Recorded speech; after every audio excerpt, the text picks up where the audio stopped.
Assalamualaikum. Ketemu lagi dengan Ibu Novi. Pagi ini cerah sekali.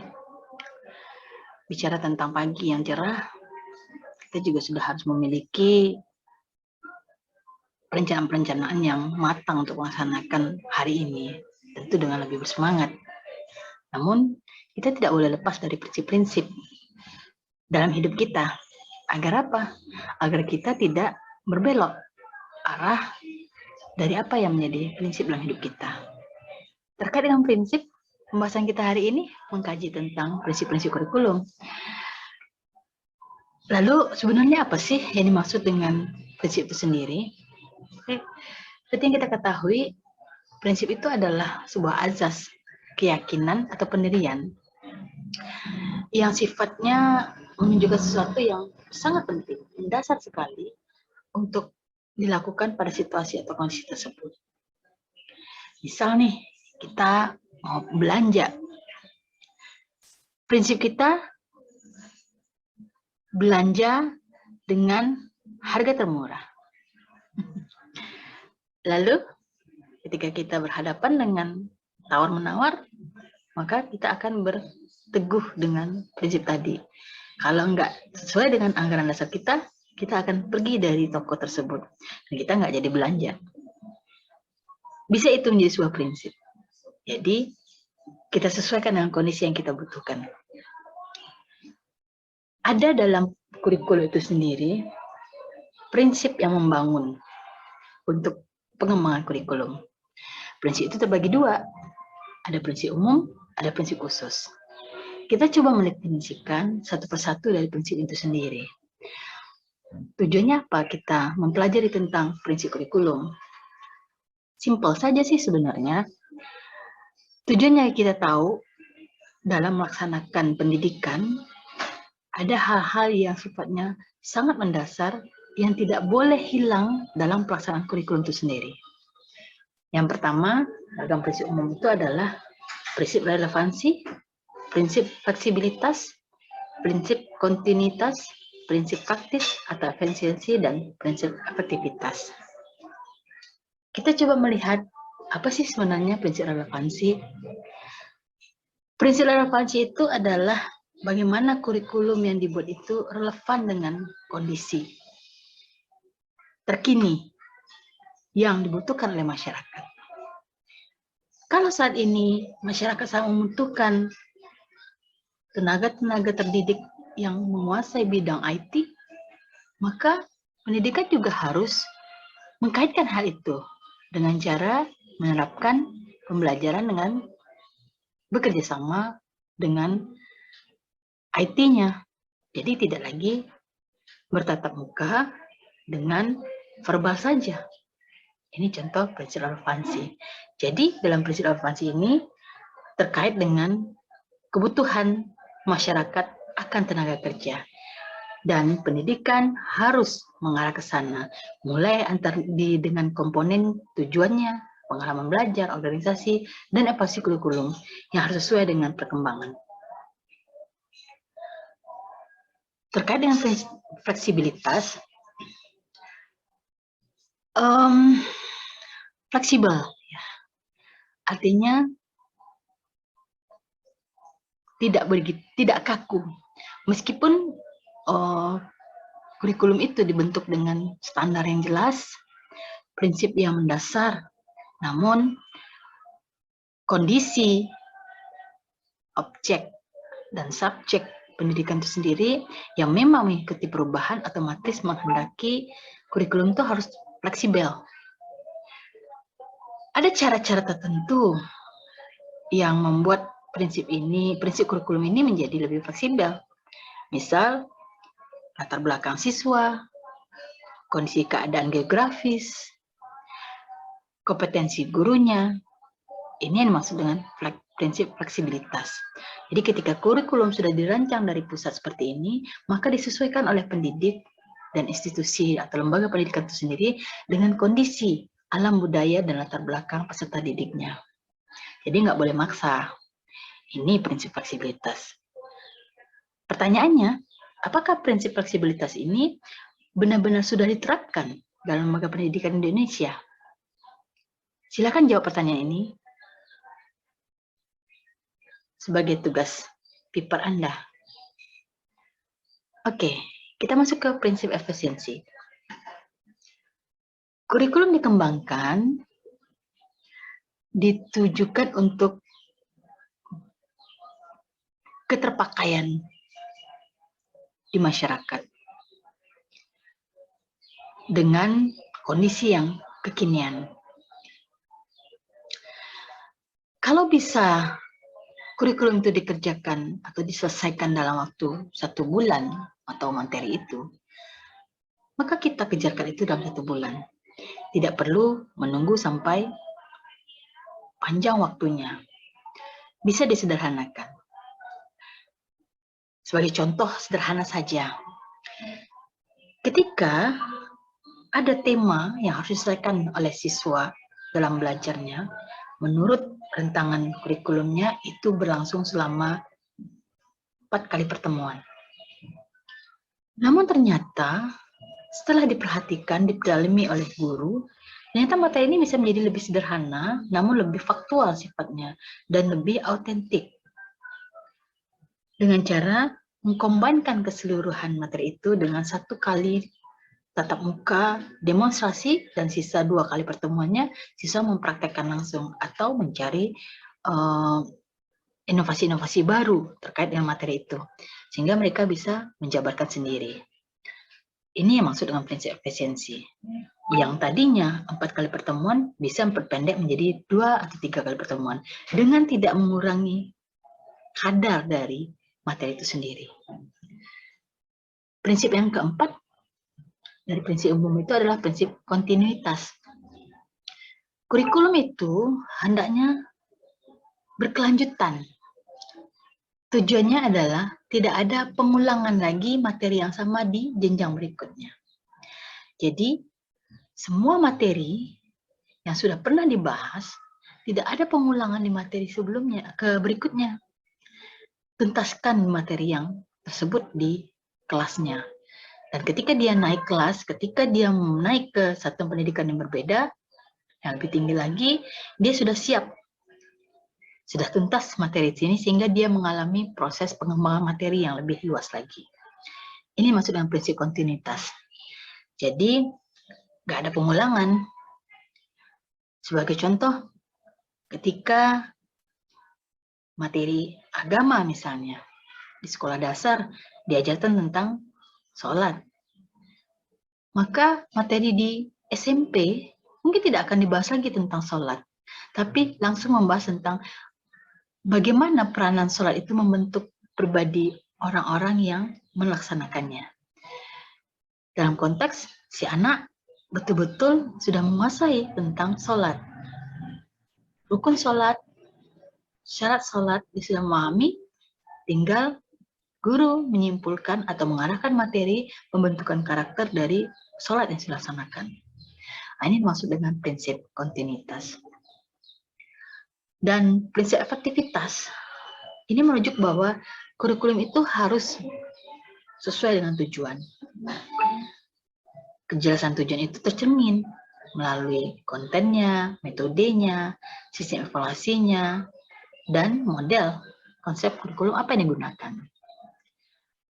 Dan prinsip efektivitas ini sangat berhubungan pula dengan efisiensi, berhubungan pula dengan kontinuitas, berhubungan pula dengan prinsip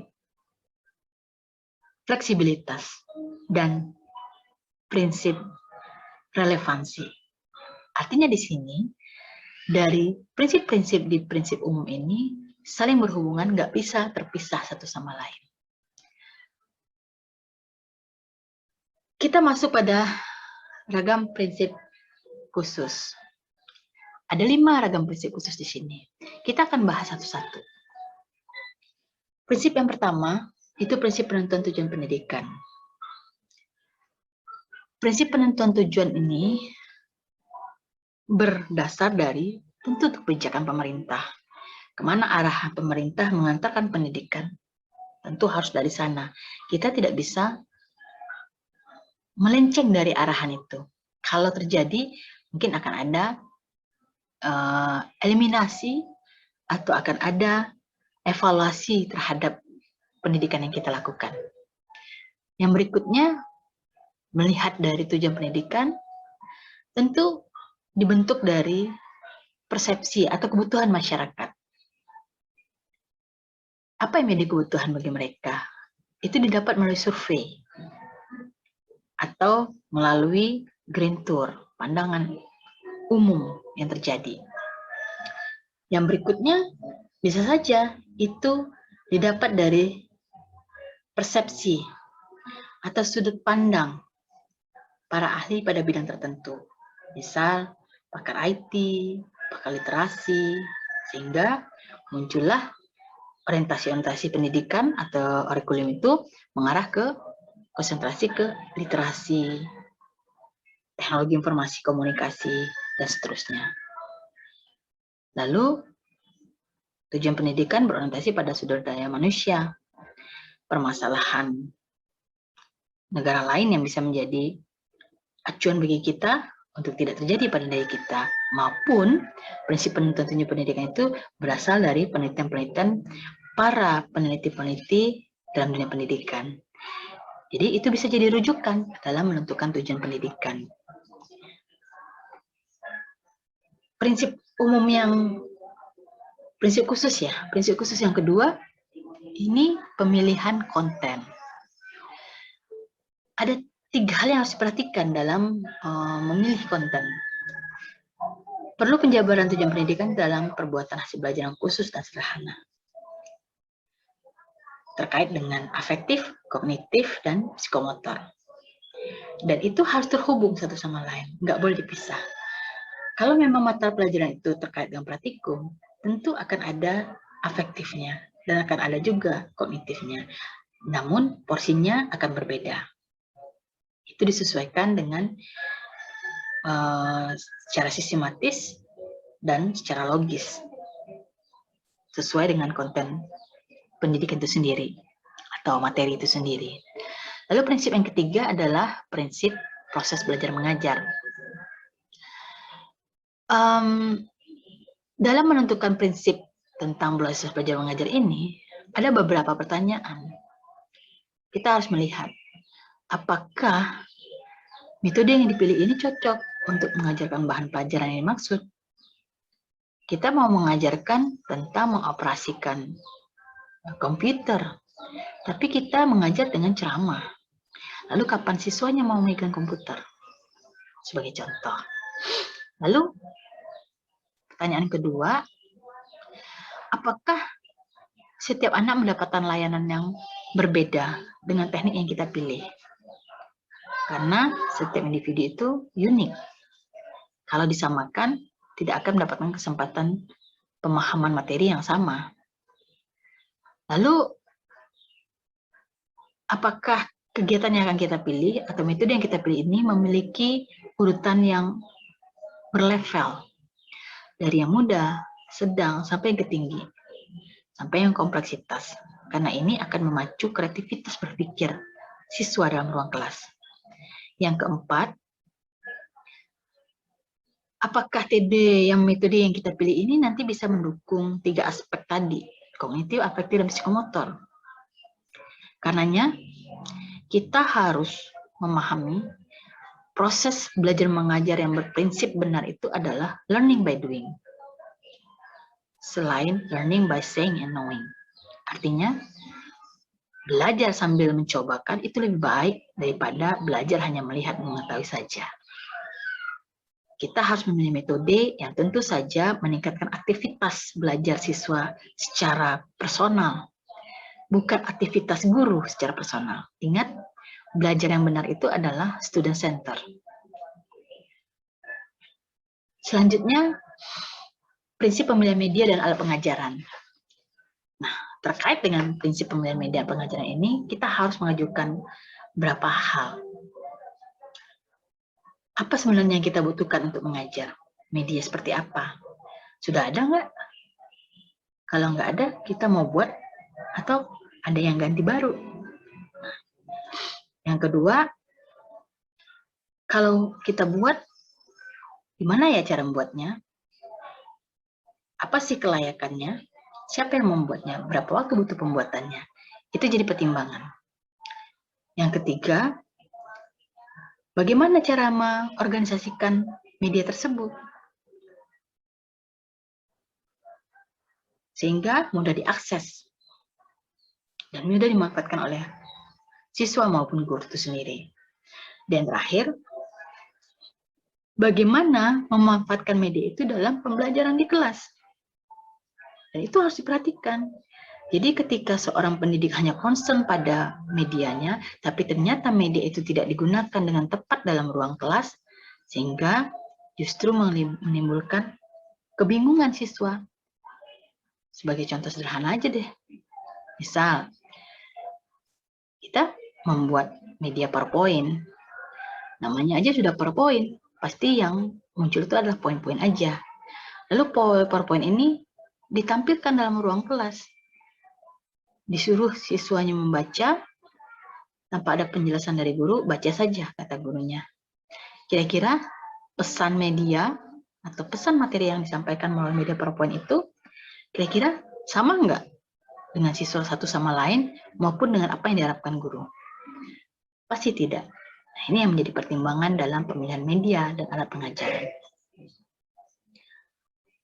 Lalu terkait dengan prinsip penilaian, terkait dengan prinsip evaluasi, prinsip pengembangan kurikulum yang harus dipertimbangkan adalah, dan ini sering menjadi hal yang sepele juga sih bagi pendidik, kita harus bisa memilih dan memilah untuk mengukur ketercapaian tujuan pembelajaran itu dengan menentukan alat penilaian yang tepat. Kalau kita ingin melihat penguasaan materi siswa, tentu kita konsentrasi kepada apa jenis evaluasi yang mau kita gunakan. Apakah tes maupun non-tes. Kalau kita ingin melihat perilaku si anak, atau penilaian diri si anak sendiri, atau penilaian teman-temannya terhadap teman yang lain, apakah kita akan menggunakan non-tes atau tes. Baik itu non-tes maupun tes, kira-kira apa yang harus kita lakukan di awalnya? Langsung membuat soalnya, langsung membuat pertanyaannya? Tentu tidak. Kita harus menyusun alat penilaian itu dengan memulai dengan kisi-kisi. Yang kisi-kisi itu sendiri dikembangkan dari materi-materi yang sudah ada diberikan sebelumnya.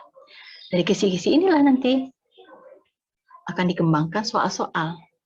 Nah, pertanyaan berikutnya, setelah soalnya terbuat, bagaimana cara menggunakannya dan mengelolanya? Apakah kita menggunakan paper test atau computer based testing? Kalau menggunakan computer based testing, kira-kira aplikasi apa yang mau kita gunakan? Kira-kira siswa bisa nggak menggunakannya? Akses mereka gampang nggak? Itu juga harus pertimbangan. Kalau kita menggunakan paper test, kira-kira cocok nggak sih dengan kondisi sekarang ini? Atau kira-kira butuh dana besar nggak sih? Itu juga menjadi pertimbangan ketika kita menerapkan prinsip penilaian ini. Lalu, apa yang harus diperhatikan dalam perencanaan penilaian? Ada 4 di sini. Yang pertama, karakter kelas, usia, tingkat kemampuan kelompok. Ketika kita ingin melakukan penilaian dengan soal yang sama, tapi karakter kelas yang berbeda, kira-kira itu sah nggak sih? Sah saja sih sebenarnya, itu namanya penilaian acuan patokan. Namun itu tidak berfungsi baik kalau untuk tes atau penilaian sifatnya lokal. Karena setiap kelas itu memiliki karakter berbeda. Rata-rata akademik yang berbeda. Lalu, kita harus mempertimbangkan waktu yang pelaksanaan tes itu. Apakah full 2 jam? Tentu stresnya tingkat tinggi. Apakah cukup 15 menit? Tentu stresnya juga tinggi. Lalu apa standarnya? Maka kita harus mempertimbangkan daya baca. Satu soal objektif itu berapa durasi membacanya dan berapa menit perkiraan mereka mampu berpikir untuk memilih. Maka kita harus mempertimbangkan itu. Sehingga dalam 20 soal itu, kalau seandainya kita bikin satu soal objektif itu, untuk 2 menit saja daya baca dan daya jawabnya, kita kalikan aja. 2 kali 20, berarti 40 menit. Pertimbangan 50 menit efektivitasnya karena dia mengisi identitasnya dan persiapan. Berarti itu tidak sampai 1 jam untuk 20 soal. Tapi kalau kita beli 20 soal, tapi ujiannya selama 2 jam, kira-kira efektif juga nggak sih? Tentu ada efektivitasnya yang terbuang. Kenapa? Mereka akan lebih punya kesempatan untuk melakukan duplikasi atau contekan. Ini juga harus pertimbangkan. Lalu mempertimbangkan waktu, jenis tes, standar, sistem penilaian. Sistem penilaiannya gimana? Olah scoringnya gimana? Manualkah atau menggunakan media lain seperti komputer, aplikasi SPSS, dan sejenisnya. Lalu kita juga harus melakukan pelaporan. Kira-kira pelaporan ini gimana cara melaporkannya untuk kepala sekolah, untuk siswa, maupun untuk orang tua. Itu harus menjadi pertimbangkan. Bagaimana cara menyampaikan, mengisi pelaporan tersebut. Ada aturan-aturan yang harus dipelajari di dalam membuat pelaporan itu sendiri. Nah, tipe-tipe prinsip pengembangan kurikulum yang lain ada juga yang mengatakan, yang pertama, bahwa prinsip pengembangan kurikulum itu ada whole truth atau kebenaran yang menyeluruh atau utuh. Artinya tidak boleh terpecah satu sama lain, harus penuh, harus semuanya melengkapi itu. Tidak boleh diambil satu saja, yang lainnya dilupakan. Atau diambil semuanya, tinggalkan satu. Nggak boleh, harus menyeluruh. Lalu, anggapan kebenaran parsial. Yang berikutnya, anggapan kebenaran yang masih memerlukan pembuktian atau hipotesis. Kira-kira, apa maksud dari tipe-tipe prinsip kurikulum ini? Ini tugas kedua Ananda. Silahkan jawab. Kira-kira apa maksud dari 3 poin ini? Ini adalah pertanyaan kedua dalam pertemuan kita hari ini. Mudah-mudahan bisa diikuti dan dapat diselesaikan. Untuk aturannya silahkan mengikuti di e-learning nantinya bagaimana sistematika mengerjakan tugasnya. Demikian yang mau Ibu sampaikan, mudah-mudahan bermanfaat dan bisa mengambil hikmah dari penjabaran yang sederhana ini. Kalau ternyata bermanfaat bagi Anda semua, berbagilah dengan orang lain. Silahkan share dan jangan lupa subscribe sehingga selalu bisa mengikuti perkembangan pembahasan materi-materi berikutnya. Terima kasih.